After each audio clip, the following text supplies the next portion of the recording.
Hello guys, it is Saturday evening. I am going tonight to see Cocaine Bear and Scream 6.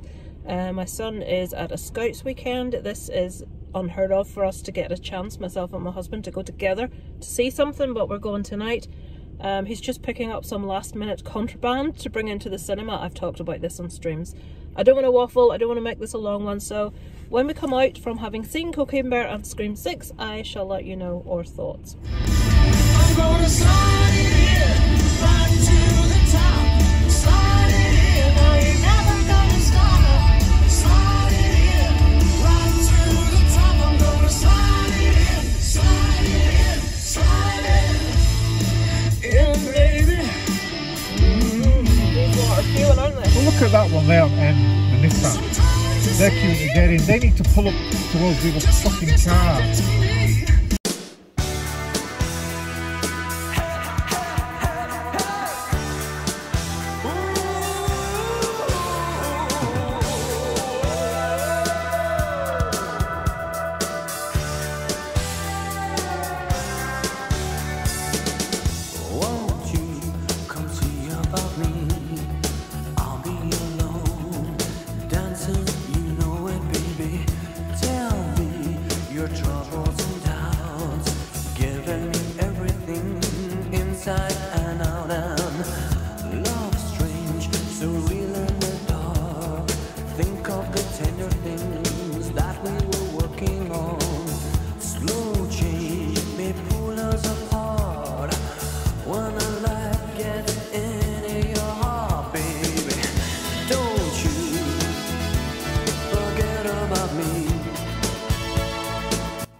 Leaving the cinema after everyone else. Brilliant. Hello, and it's 2 days later and I didn't do a summary of what I thought about the movies, so here we go.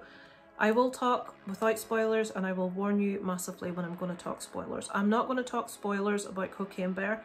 I will just tell you, as I said in my weekly updates, my weekly watches, I really enjoyed it. It was fun. There were people in it I didn't expect to see. That was a pleasant surprise. I loved the character of the warden. I recognised a few other faces there, which I just don't watch trailers if I can help it. And I have this ability to let something go completely over my head, so I can see something and forget about it instantly. So there were faces that popped up that was like, oh right, that he's from there or she's from here. But it was fun. Obviously a story about a bear that manages to ingest cocaine that's been dropped from a plane. Now people say based on a true story. The only part that's based on a true story is there was a bear that ate cocaine. Unfortunately, it's not a very nice story. The bear was shot. This isn't what happens in this movie. This movie is just a fun horror, sort of a bit gory in places, delightfully so if you like horror. I recommend it. I know some people didn't enjoy it, but I thought it was a lot of fun.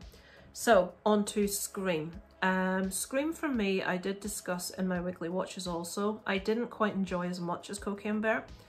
I think because Cocaine Bear very firmly wears its heart on its sleeve. It's silly, it's over the top, and it knows it, and it goes with it.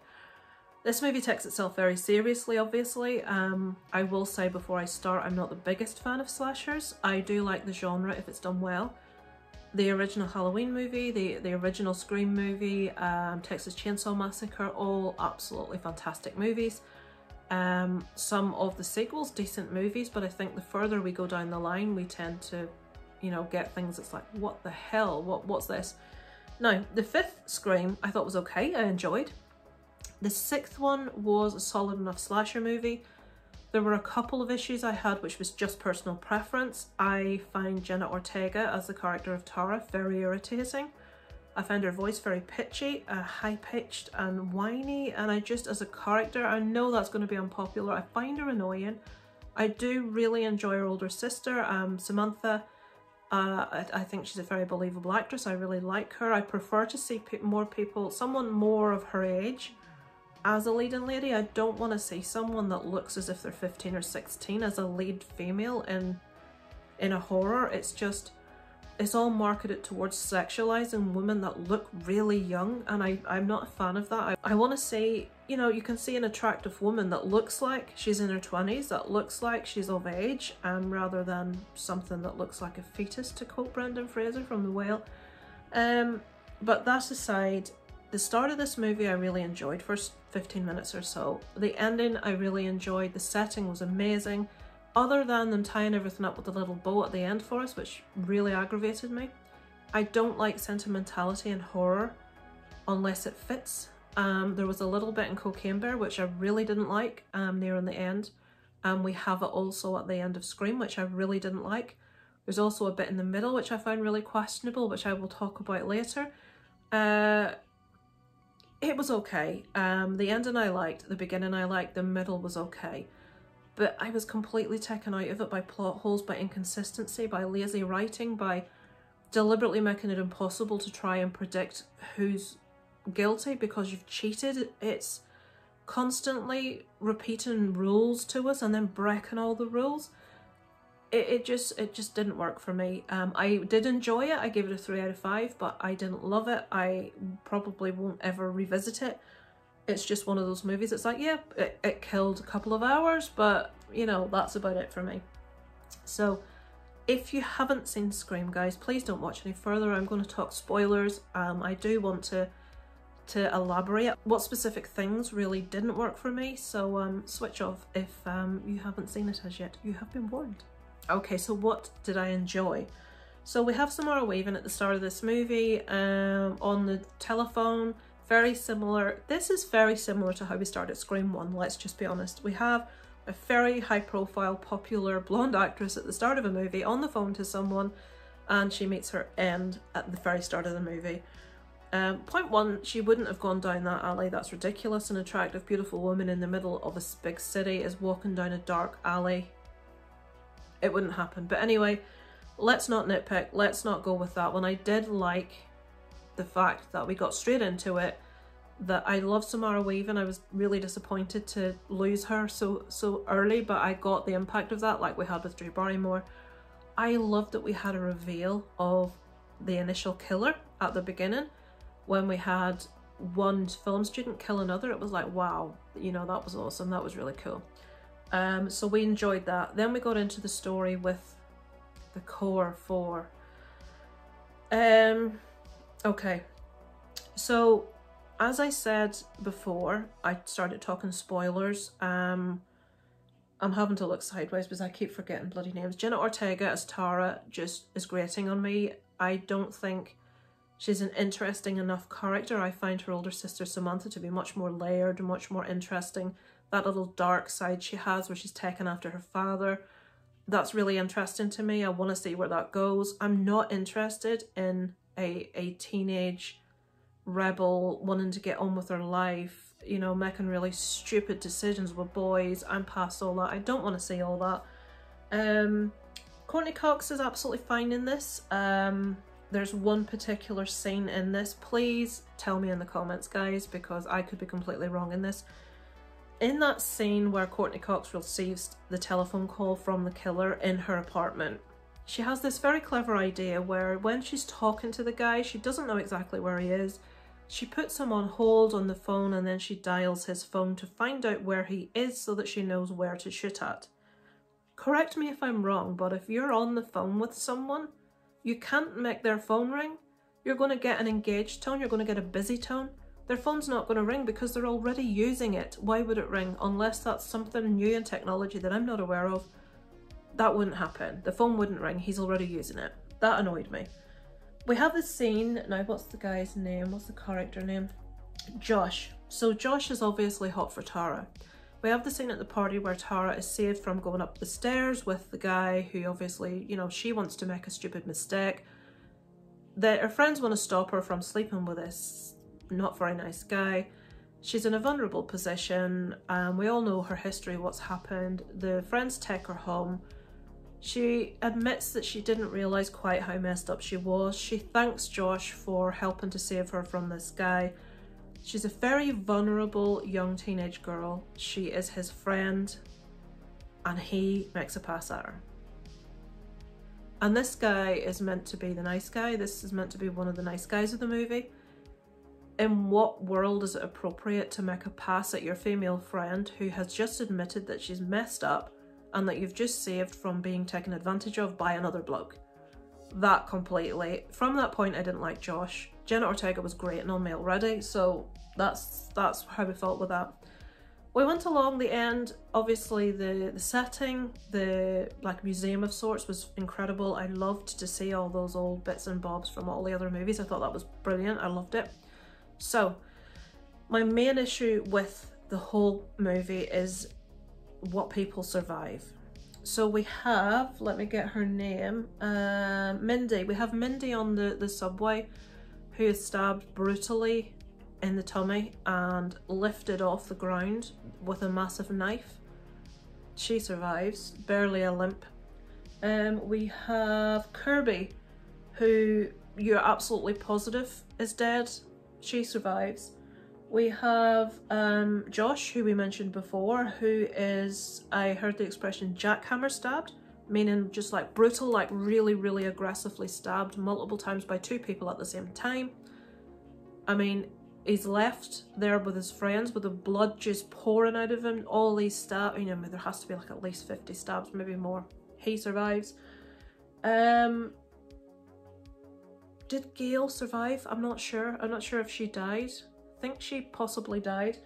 The girl that climbs across the ladder, I can't remember her name. She's the girlfriend of Mindy. She's not listed here. The girlfriend of Mindy in the apartment is not only stabbed, they stab her in the tummy and they pull the knife upwards, slicing her upwards. Her innards would have fallen out. We would have intestines for days. She survives. Not only does she survive, she manages to crawl halfway across a ladder between two buildings. Where's her guts? Why are they not falling out?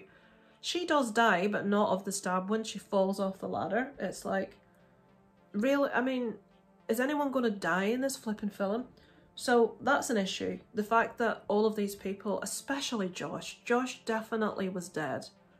And that horrible scene right at the end of the movie where Tara's, oh Josh, I've lost Josh, and then they wheel him out in a gurney and into an ambulance, and it's like, oh, piss off. Really? So that was ridiculous. The other issue I have is the cheating with the killer. Scream have this habit of now not having one killer or even one main killer. We have multiple killers, and you as an audience member can't guess who it is because that person is present at a killing. So like, right, well, it's not them because they were there. And it's like, oh, let's throw another killer in. Oh, what if we throw another killer in, and then that'll completely throw them off the scent. You make it impossible as a viewer for us to have any chance of predicting what's happening. Now, I have seen spoilers for this movie. My memory is such that I have been able to wipe them, so I went in not knowing, believe it or not. Even though I have seen on live streams people type in what the minute I see in Scream 6 the killer is, I switch off and I don't look at it. I knew the minute Dermot Mulroney came into this movie that he was involved. Immediately I thought, right, you're playing sort of a background role of it. You're guilty in some way. When another cheat they did, the flatmate, the daughter of the police guy, we see her body thrown out of a room. And like, she's obviously dead, and it's like, I'm thinking to myself, this movie, as it's going on, I'm thinking this movie's so ridiculous. She's not going to be dead, is she? Surely they wouldn't do that on us. It's not Scooby-Doo. You're not going to do that. Because I had sort of pinned Dermot Mulroney, I thought, well, that's his daughter. Maybe he's involved. We know that one of their sons has died. How has he been impacted by this somehow in the past? Now, I missed a vital piece of information. I missed that the curly-haired lad that's in it that barely speaks, that's just like there as an ornament. I missed that he was the son of the police, of Dermot Mulroney's. He was the brother and sister. I missed that line. I was watching someone else's review and I was like, if I'd known they were brother and sister, that would have tied together perfectly. Because it was very clear he had something to hide, because if his character was just not needed, it was there for no reason.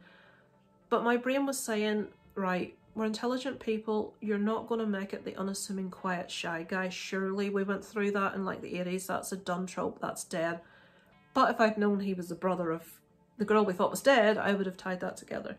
So I think even by trying to cheat, and even by using 3 killers, and even by having people appear to be dead that aren't, I still think it was predictable. Had I heard that they were brother and sister, I would have known. But I didn't actually hear that. I did know that Dermot Mulroney was definitely involved. I knew she had to be involved somehow because she was his daughter, so I guessed she's not dead. But I kept arguing with myself. I kept thinking, no, they're not going to do something that stupid. And they did. Now, the ending, I did, even though I knew who the killers were, I loved that showdown. I thought that was really well done. But the stage where Sam kills Dermot Mulroney's character, I'm sorry, I can't remember his character name. I've got characters here and he's not one of them. Well, she stabs him obviously at the end through the eye, I believe. I would have ended it there. I would have ended, and then there's just after that, there's a scene where the two sisters sit down on the stage. Again, I would have ended it there. But no, we had to have an ambulance with a guy that should have been dead 100 times over being wheeled out. All these people that have had injuries that would kill you are there. It just wasn't plausible for a second. If you can overlook common sense, then I suppose it's a fun slasher movie. It did have its high points, it had its enjoyable points. There was nothing wrong with the acting at all. The acting was all spot on. The effects were all absolutely fine. The killings were brutal. But as I heard another reviewer say, the killings weren't very inventive. It was just really brutal stabbing. In earlier Scream movies, we have killings like the infamous garage door, the TV. We have stuff that happened that was a little bit inventive, that was creative, and in this we didn't really have that. So that's me out, folks. That was my opinions. That's what took me out of it. That's why I can't score this one massively high. For me, I think a 3 out of 5 is a good score for this, because I'm not scoring it down for individual little gripes. I'm still saying, yeah, I enjoyed this, I would recommend to watch it, but I certainly don't think it's a masterpiece. I certainly don't think it's one of the better ones in the franchise at all. So yeah, I've waffled for long enough, guys. Let me know your thoughts in the comments on Scream. It does seem to be another one of those movies that is either love or hate, so let me know what you think below in the comments. Thank you for listening, and I'll be back with you guys next week for another What I Watched, and we'll try and get an old film listography stuck in there somewhere. Thanks for watching, guys. Over and out from Lisa Loves.